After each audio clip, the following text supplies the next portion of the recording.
नमस्कार दोस्तों, मैं विकास मल्होत्रा स्वागत करता हूं आपका लाल किताब एस्ट्रो सेंटर चैनल पर। दोस्तों, निर्जला एकादशी का पर्व इस वर्ष 10 जून को मनाया जाएगा। हालांकि वैष्णव इस पर्व को 11 जून को मनाएंगे। तो आप जिस भी संप्रदाय से संबंधित हैं तो आप उस दिन इस एकादशी का व्रत ज़रूर रख सकते हैं। और अगर किसी केस में आप व्रत नहीं रखते तो निर्जला एकादशी की व्रत कथा, जो कि मैं इस वीडियो में आपसे बात करने जा रहा हूं, उस व्रत कथा का श्रवण जरूर करें। और ये श्रवण जो है वो आप अभी भी कर सकते हैं। उस दिन करना तो बहुत जरूरी है ही है। आप उससे पहले भी कर सकते हैं, उस दिन भी कर सकते हैं और इवन उसके बाद भी कर सकते हैं।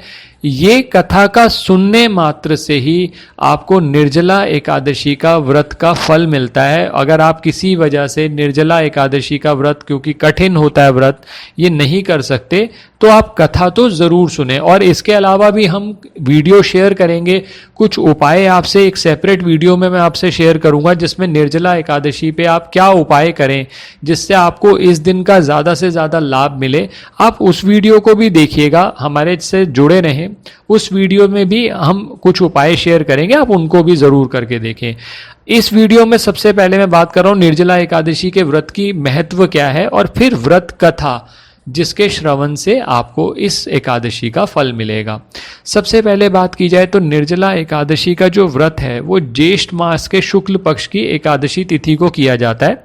हिंदू धर्म में एकादशी व्रत का मात्र धार्मिक महत्व ही नहीं है, ये व्रत मानसिक और शारीरिक स्वास्थ्य के नज़रिए से भी बहुत महत्वपूर्ण है। और एकादशी का व्रत भगवान विष्णु को समर्पित है, भगवान विष्णु की आराधना को समर्पित होता है। तो इस एकादशी पे व्रत करके श्रद्धा और सामर्थ्य के अनुसार अगर आप दान करते हैं, कथा का श्रवण करते हैं, तो आपको पूरे साल में, एक साल में नॉर्मली 24 एकादशी आती हैं। अधिक मास की वजह से एकादशी बढ़ जाती हैं, लेकिन 24 एकादशी होती हैं। एक महीने में 2 एकादशी हो गई, तो उन 24 एकादशियों का फल आपको मिलता है। तो इस दिन अगर हो सके, संभव हो सके, तो व्रत जरूर रखें। अब इस व्रत का इतिहास क्या है। एक बार बहुभोजी भीमसेन ने व्यास जी के मुख से प्रत्येक एकादशी को निराहार रहने का नियम सुनकर विनम्र भाव से निवेदन किया कि महाराज, मुझसे कोई व्रत नहीं किया जाता, दिन भर बड़ी तीव्र क्षुधा बनी ही रहती है, अतः आप कोई मुझे ऐसा उपाय बताएं जिसके प्रभाव से स्वतः ही सद्गति हो जाए। तब व्यास जी ने कहा कि तुमसे वर्ष भर की संपूर्ण एकादशी नहीं हो सकती, तो केवल एक निर्जला एकादशी कर लो, इसी से साल भर की एकादशी करने के समान फल मिल जाएगा। तब भीम ने वैसा ही किया और स्वर्ग को गए। इसीलिए इस एकादशी को भीमसेनी एकादशी के नाम से भी जाना जाता है। जहां साल भर की अन्य एकादशी व्रत में आहार संयम का महत्व है, निर्जला एकादशी के दिन आहार के साथ ही जल का संयम भी जरूरी है। इस व्रत में जल ग्रहण नहीं किया जाता, यानी निर्जल रहकर व्रत का पालन किया जाता है, इसीलिए इसे निर्जला एकादशी कहते हैं। ये व्रत मन को संयम सिखाता है और शरीर को नई ऊर्जा देता है, और पुरुष और महिलाएं दोनों इस व्रत को कर सकते हैं। हाँ, कुछ बातों का जरूर आपको ध्यान रखना चाहिए दिन भर में, कि पवित्रीकरण के समय जल आचमन के अलावा अगले दिन एकादशी की तिथि से लेकर द्वादशी तिथि तक, सूर्योदय तक पानी नहीं पीना चाहिए।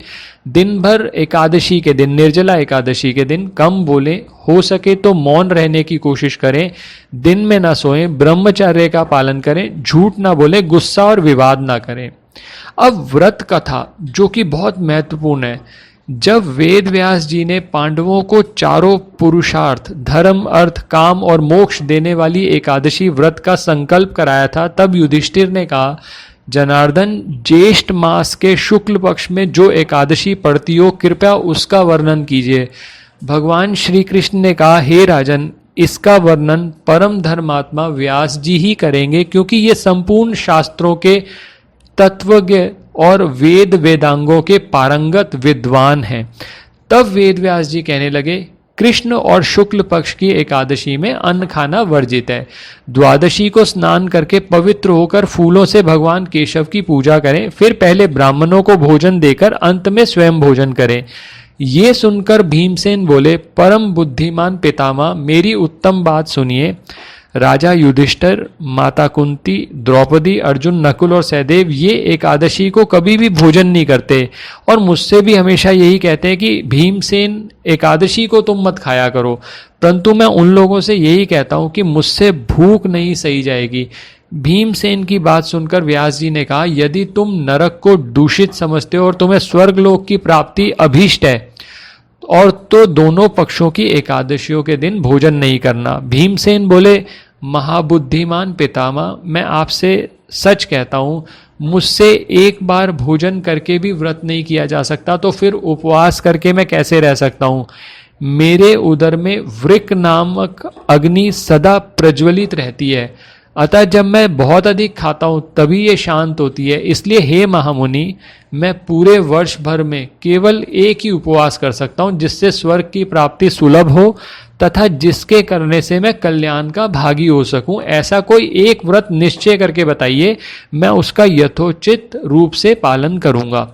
व्यास जी ने कहा, भीम, ज्येष्ठ मास में सूर्य वृष राशि पर हो या मिथुन राशि पर शुक्ल पक्ष में जो एकादशी हो उसका यत्न पूर्वक निर्जल व्रत करो। केवल कुल्ला या आचमन करने के लिए मुख में जल डाल सकते हो, उसको छोड़कर किसी प्रकार का जल विद्वान पुरुष मुख में ना डाले, अन्यथा व्रत भंग हो जाता है। एकादशी को सूर्योदय से लेकर दूसरे दिन के सूर्योदय तक मनुष्य जल का त्याग करे तो ये व्रत पूर्ण होता है। इसके बाद द्वादशी को प्रभात काल में स्नान करके ब्राह्मणों को विधि पूर्वक जल और दान करके तब भोजन किया जा सकता है। वही इस एकादशी के व्रत को पूरा करता है और वर्ष भर में जितनी एकादशियां होती हैं उन सब का फल इस निर्जला एकादशी से मनुष्य प्राप्त कर लेता है। इसमें तनिक भी संदेह नहीं है। शंख, चक्र और गदा धारण करने वाले भगवान केशव ने मुझसे कहा था, यदि मानव सबको छोड़कर एकमात्र मेरी शरण में आ जाए और एकादशी को निराहार रहे तो वो सब पापों से छूट जाता है। कुंती नंदन, निर्जला एकादशी के दिन श्रद्धालु स्त्री पुरुषों के लिए जो विशेष दान और कर्तव्य निहित विहित हैं उन्हें सुनो। उस दिन जल में शयन करने वाले भगवान विष्णु का पूजन और जलमयी धेनु यानी पानी में खड़ी गाय का दान करना चाहिए। सामान्य गाय या घी से बनी गाय का भी दान किया जा सकता है। इस दिन दक्षिणा और कई तरह की मिठाइयों से ब्राह्मणों को संतुष्ट करना चाहिए, जिससे श्रीहरि मोक्ष प्रदान करते हैं। जिन्होंने श्रीहरि की पूजा और रात्रि में जागरण करते हुए इस निर्जला एकादशी का व्रत किया है, उन्होंने अपने साथ ही बीती हुई 100 पीढ़ियों को और आने वाली 100 पीढ़ियों को भगवान वासुदेव के परम धाम में पहुंचा दिया है। निर्जला एकादशी के दिन अन्न, वस्त्र, गौ, जल, शैया, सुंदर आसन, कमंडलू तथा छाता दान करने चाहिए। जो श्रेष्ठ तथा सुपात्र ब्राह्मण को जूता दान करता है वो सोने के विमान पर बैठकर स्वर्ग लोक में प्रतिष्ठित होता है, और जो इस एकादशी की महिमा को भक्ति पूर्वक सुनता या उसका वर्णन करता है वो स्वर्ग लोक में जाता है। चतुर्दशी युक्त अमावस्या को सूर्य ग्रहण के समय श्राद्ध करके मनुष्य जिस फल को प्राप्त करता है वही फल इस कथा को सुनने से भी मिलता है। और भीमसेन ज्येष्ठ मास में शुक्ल पक्ष की जो शुभ एकादशी होती है उसका निर्जल व्रत करना चाहिए, और ब्राह्मणों को आप शक्कर के साथ जल के घड़े दान भी करने चाहिए। ऐसा करने से मनुष्य भगवान विष्णु के समीप पहुंचकर आनंद का अनुभव करता है। इसके बाद द्वादशी को ब्राह्मण भोजन कराने के बाद स्वयं भोजन करे। जो इस प्रकार पूर्ण रूप से एकादशी का व्रत रखता है वह सब पापों से मुक्त हो आनंद में पद को प्राप्त होता है। ये सुनकर भीमसेन ने इस शुभ एकादशी का व्रत आरंभ कर दिया था। दोस्तों, मैंने कथा आपके साथ शेयर करी, आप खुद ही समझ सकते हैं। अगर इस कथा का श्रवण भी करते हैं आप या किसी को सुनाते हैं तो भी आपको इसका फल कई गुना ज़्यादा मिलता है।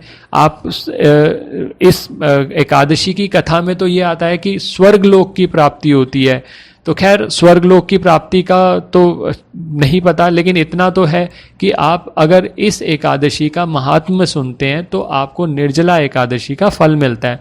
तो दोस्तों इस एकादशी पे इस व्रत की कथा का श्रवण करें, कुछ उपाय हम आने वाले वीडियो में शेयर करेंगे, उन उपायों को करें। और अगर आप व्रत कर सकते हैं तो उससे अच्छी तो कोई बात ही नहीं है। भगवान विष्णु की पूजा करें, आपका व्रत हम जरूर सफल होगा।